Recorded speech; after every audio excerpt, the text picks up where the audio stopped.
Hello' বন্ধুসকল, মই আজি এয়া কাৰ্বি আংলং ৰংবং নাওঘাটত ৰৈ আছোঁ ঘৰলৈ যাবলৈ। কাৰ্বি আংলং নতুনকৈ কাম কৰি থকাৰ কাৰণে এনেকৈ নাওঘাটেদি স্কুটি আৰু মানুহ এইকেইদিন ঘৰৰ পৰা কামলৈ, কামৰ পৰা ঘৰলৈ অহা যোৱা কৰি আছোঁ।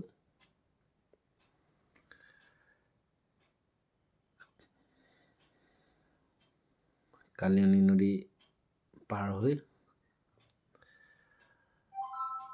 সিটো ৰাস্তা অলপ বেয়া কাৰণে এইফালে অলপ ৰাস্তাটো ভাল, সেইকাৰণে নাৱতে পাৰ হৈ অহা যোৱা কৰিছোঁ এইকেইদিন।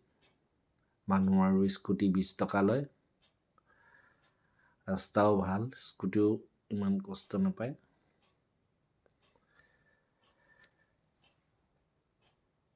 এইখনে কালিয়নী নদী।